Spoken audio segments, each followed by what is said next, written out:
स्वामी करपात्री जी महाराज जी की जीवनी अगर आपने इससे पहले वाले एपिसोड नहीं सुने हैं तो उसका लिंक मैंने डिस्क्रिप्शन में दिया है। आप वहां से जाके चेक कर सकते हैं, आप उसे सुन सकते हैं। अंतःकरण की साधुता ही सच्ची साधुता। अयोध्या में एक संत हैं, श्री मधुकरिया बाबा। जोधपुर के एक साधु ने मेरी उनसे भेंट कराई और मुझे संकेत किया कि आप चाहे तो सत्संग की बातें पूछ सकते हैं। मैंने कुछ चर्चा चलाई तो मधुकरिया बाबा ने सत्संग की बहुत अच्छी बातें सुनाई। इसी संदर्भ में उन्होंने अपनी एक सत्य घटना सुनाते हुए कहा कि एक दिन किसी भक्त ने भीगे हुए चने मुझे दिए, जिसे मैंने पा लिया। उन सज्जन ने मेरे मना करने पर भी और चने मुझे दे दिए और कहा कि इसे ले जाइए, फिर पा लीजिएगा या और किसी को खिला दीजिएगा। मैं संकोच में लेता आया। रात्रि हो चुकी थी। मेरे मन में बार बार यह बात आई थी कि कल इस चने का क्या उपयोग करूंगा। कभी सोचता था स्वयं खा लेंगे, कभी यह विचार आता था कि किसी को खिला देंगे, कभी सोचता था इसे लेने की क्या जरूरत थी। इसी उधेड़-बुन में रात्रि बीतने लगी, नींद नहीं आई। रात्रि के जब 2 बज गए तो मैंने सोचा कि अब तो उठने का समय होने लगा, पर नींद नहीं आने से भजन में भी विघ्न होने की संभावना हो रही है। मैं कुछ चिंतित भी हुआ। उसी समय मुझे यह प्रेरणा हुई कि नींद नहीं आने का कारण ये चने जो तुम्हारी झोली में रखे हैं वे ही हैं। वे बाबा तुरंत उठे और वहां सरयू जी में उन चनों को तुरंत प्रवाहित कर दिया। तब उन्हें थोड़ी देर बहुत अच्छी नींद आई और वे निश्चिंत भाव से सोए। कुछ ही समय के अंतराल में ठीक इसी प्रकार की एक दूसरी घटना भी उनके साथ घटी। एक महानुभाव ने 1 रुपया बाबा के हाथ में दिया और कहा, बाबा इसका कुछ ले लेना। बाबा कुछ निर्णय नहीं कर सके। रुपया हाथ में लिए हुए अपने स्थान पर चले आए। सोचने लगे कि कल इस रुपए की धूप बत्ती लाकर अपने भगवान के लिए रखेंगे। फिर मन में दूसरा विचार आया कि बाल भोग ही आ जाए तो क्या हर्ज है। रात्रि हो चुकी थी। निद्रा देवी की भी प्रतीक्षा में बाबा लेट चुके थे, परंतु मानसिक विचारों की श्रृंखला चल रही थी। एकाएक बाबा चौंक पड़े और सावधान होकर मन में विचार किया कि आज भी तुम्हारी उस दिन वाली दशा होने वाली है। जिस प्रकार उस दिन रात्रि में 2 बजे तक नींद नहीं आई, उसी प्रकार आज भी यह 1 रुपया नींद को हराम करना चाहता है। बाबा उठे और पास के एक कुएं में उन्होंने रुपये को डाल दिया और आकर निश्चिंत भाव से सुखपूर्वक सोए। यह सत्य घटना मधुकरिया बाबा ने स्वयं अपने मुख से सुनाई। मैंने भी सब बात महाराज श्री को सुनाई और उनसे पूछा कि महाराज, संसार में तो जिन लोगों को जितना अधिक पैसा रुपया अपने पास होता है उनको उतनी ही अच्छी नींद आती है, पर अवध के संत श्री मधुकरिया बाबा को 1 रुपया भी नींद में बाधा क्यों बन गया? यह बात समझ में नहीं आती।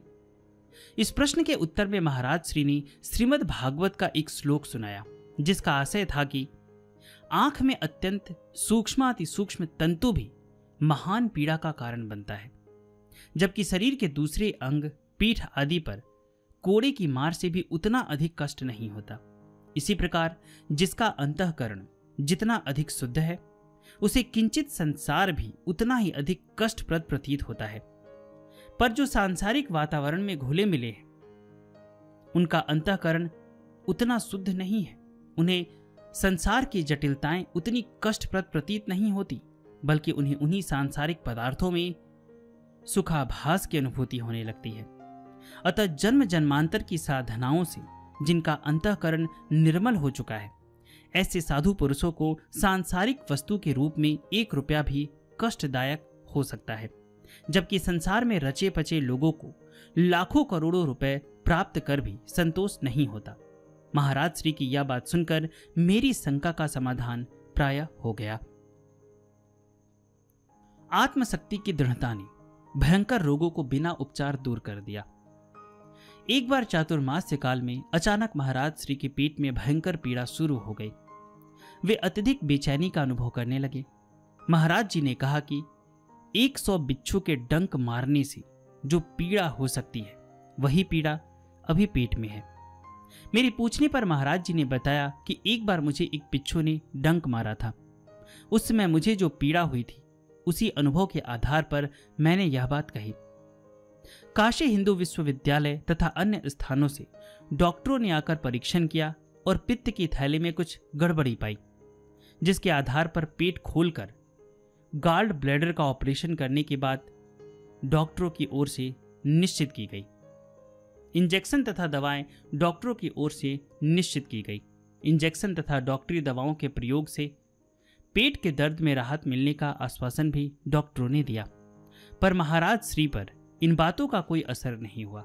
उन्होंने तो अपने नियमानुसार आयुर्वेदिक औषधि का ही सेवन किया। दीक्षित जी वैद्य की पुड़िया से ही वे 24 घंटे में स्वस्थ हो गए। ऑपरेशन आदि कराने की चर्चा भी दोबारा नहीं चली। इसी प्रकार एक बार महाराज के कान में भी भयंकर पीड़ा होने लगी। डॉक्टर एस नाथ, जो महाराज श्री के परम भक्त भी थे, उन्होंने कान का परीक्षण किया और इंजेक्शन देकर दर्द को तुरंत ठीक करने का आश्वासन दिया।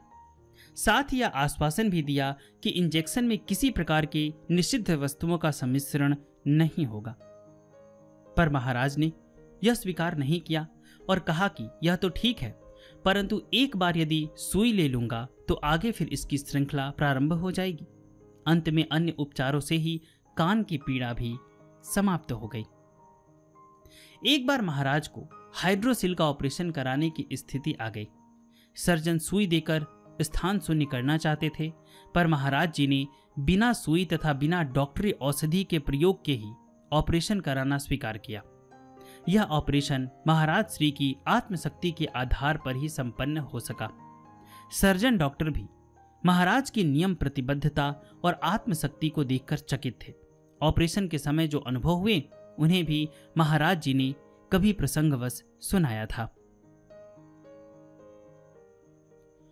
भारतीय संस्कृति और सनातन धर्म का एक ग्रंथ। वाराणसी में एक दिन महाराज श्री के एक भक्त बाहर से दर्शन के लिए सपरिवार आए हुए थे। महाराज जी से बातचीत चल रही थी।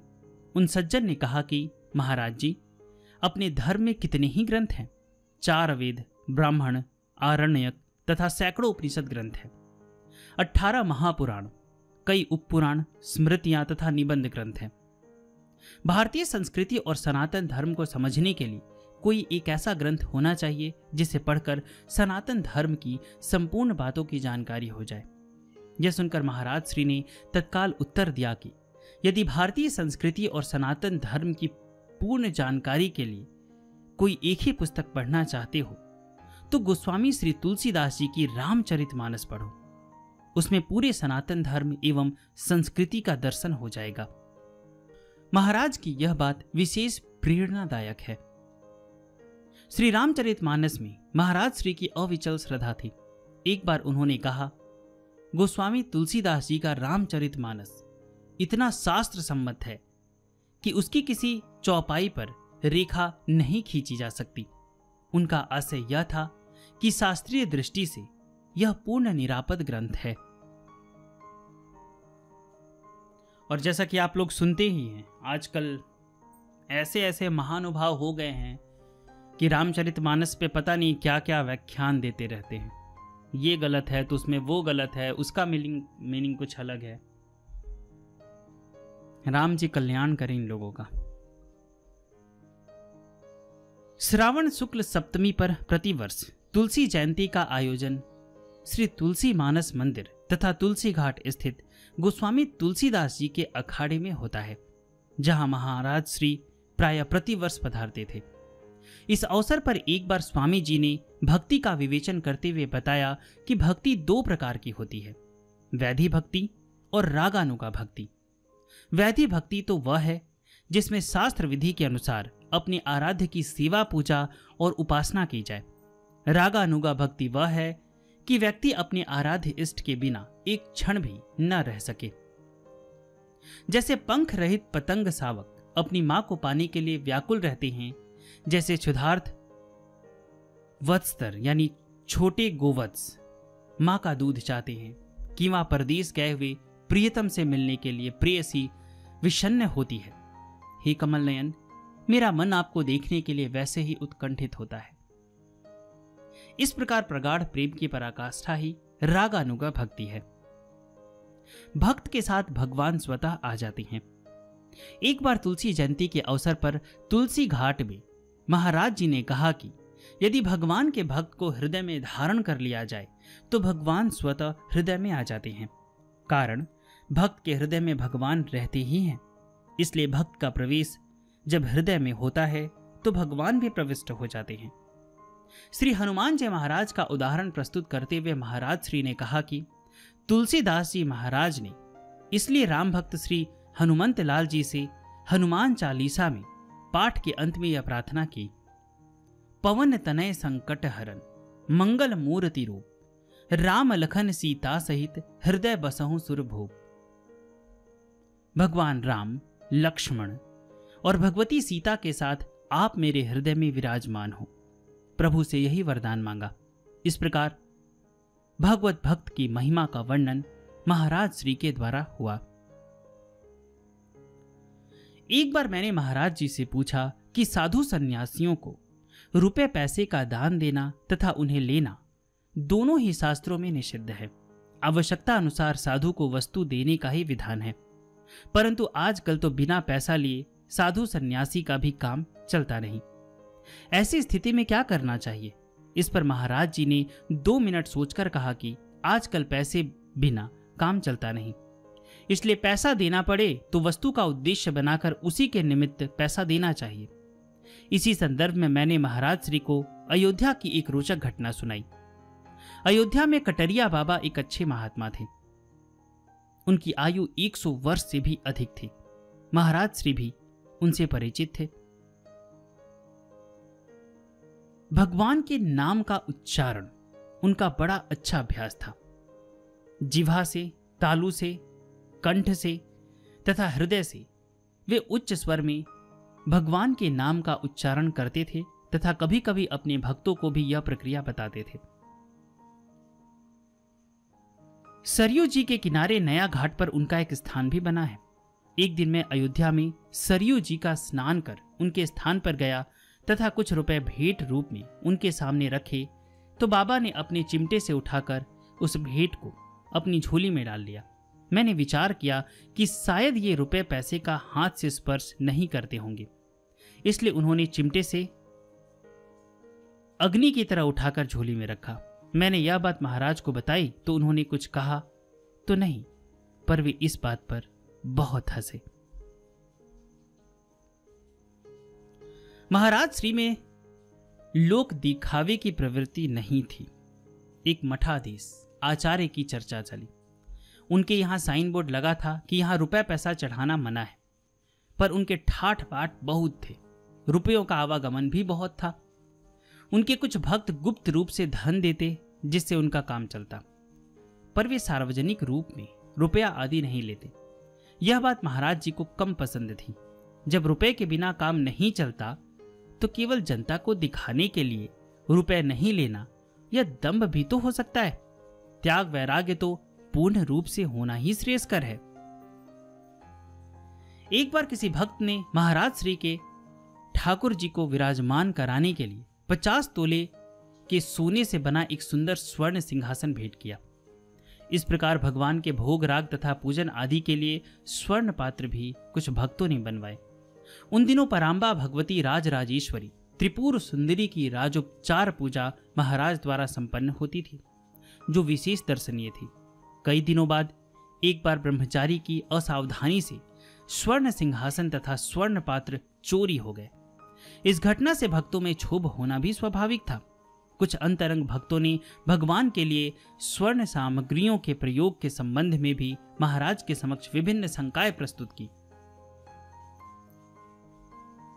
महाराज ने निष्प्रिय भाव से यह उत्तर दिया कि जब मैं पैदल यात्रा करता था तथा गाड़ी आदि पर नहीं बैठता था, तब हमारे भगवान भी काष्ठ के सिंहासन पर विराजमान रहते थे तथा काष्ठ आदि के पात्रों में ही उनकी पूजा और भोग राग भी होते थे। पर जब मैं मोटर गाड़ी आदि का प्रयोग करने लगा तो मेरे भगवान को भी स्वर्ण सिंहासन में क्यों नहीं विराजमान कराया जाए। पूजा अर्चा में भक्ति भावना की दृष्टि से स्वर्णादि पात्रों की सार्थकता और महिमा तो मात्र भगवत सेवा में ही है। जहां तक चोरी होने की बात है, यह तो संसार की प्रकृति है। यहाँ कुछ ऐसे भक्त हैं जो श्रद्धा पूर्वक स्वर्णादि के सिंहासन भगवान के निमित्त अर्पण करते हैं, परंतु कुछ ऐसे भी लोग हैं जो चोरी से उन्हें उठा ले जाते हैं। दोनों को ही अपने किए हुए कर्मों का फल मिलता है। अपने ठाकुर जी को तो इससे कोई अंतर होना नहीं है। पर बाद में महाराज जी ने विचार कर ठाकुर जी के सभी स्वर्ण निर्मित पात्रों को श्री काशी विश्वनाथ तथा अन्य मंदिरों में समर्पित कर दिया तथा अपने ठाकुर जी की पूजा में रजत पात्रों तक का ही प्रयोग करना उचित समझा। एक बार महाराज ने विनोद पूर्वक एक कथा सुनाई। एक साधु का आश्रम था जिसमें एक चेला भी रहता था। वह भगवान का भक्त था। उसकी यह प्रकृति थी कि जब आश्रम में एकांत रहता तो वह आसनारूढ़ होकर भगवान की सेवा पूजा और भक्ति में ध्यानारूढ़ हो जाता, और जब आश्रम में गुरु जी से मिलने तथा दर्शन आदि के लिए बाहर के लोग आते तो वह चेला अपनी पूजा पाठ छोड़कर आश्रम के अन्य कार्य करने लग जाता। इस बात से गुरु जी महाराज बहुत नाराज होते और अपने चेले पर बिगड़ते हुए कहते कि जब सब लोग चले जाते हैं तो फिर किसको पूजा पाठ दिखाता है? जब आश्रम के दर्शनार्थी और मिलने जुलने वाले आते हैं तब तो तू इधर उधर का काम करने लगता है, और जब कोई नहीं रहता तो ध्यान लगाकर बैठ जाता है। यह तुम्हारा कितना मूर्खतापूर्ण कार्य है। पूजा पाठ तो आश्रम की शोभा है। पूजा पाठ करना है तो भीड़ के समय करना चाहिए, जिससे दूसरों पर भी असर पड़े। अकेले निर्जन में करने से क्या लाभ? महाराज की इस व्यंग्यात्मक विनोदपूर्ण कथन से मुझे ऐसा लगा कि कभी आश्रम तथा मठों में भी गुरु बहिर्मुखी प्रवृत्ति के हो सकते हैं, जो वास्तविक ज्ञान से विमुख होते हैं तथा साधना और भगवत सन्निकटता से उनका कोई सरोकार नहीं रहता। वैसे गुरु से सत शिष्यों को आध्यात्मिक प्रेरणा तो मिलती दूर रही, उसकी साधना में कोई प्रगति होने में भी कठिनाई हो सकती है। ऐसे लोगों का एक ही लक्ष्य होता है कि अधिकाधिक लोगों को ब्रह्माडंबर के द्वारा अपनी ओर आकृष्ट किया जाए। इस प्रकार महाराज कभी कभी व्यंग्यात्मक विनोदपूर्ण बात सुनाकर भी शिक्षाप्रद उपदेश देते थे। एक दिन महाराज प्रसन्न मुद्रा में बोले कि अयोध्या के कुछ आश्रमों में वैरागी साधुओं के भंडारे चलते हैं। वहां के नियमानुसार मंगलवार को श्री हनुमान जी महाराज के भोग का लड्डू उन साधुओं को वितरित किया जाता है। कई साधु तो लड्डू के लिए इस मंगलवार की प्रतीक्षा भी करते हैं। इसके साथ ही उन आश्रमों में एकादशी के दिन व्रत रखा जाता है तथा क्षुधा निवृत्ति के लिए एक समय कुछ फलाहार दे दिया जाता है। यह एकादशी व्रत 15वें दिन होता है, जबकि मंगलवार हर सप्ताह आता है। परंतु जिस दिन एकादशी होती है, इस दिन कुछ साधु आपस में बात करते हैं कि ससुरी एकादशी सिर पर चढ़ी रहती है और मंगलवार का पता भी नहीं रहता। महाराज के इस व्यंग्यपूर्ण वचन में साधु वेश में रहने वाले भोजन भट्ट लोगों की प्रकृति का आभास मिलता है।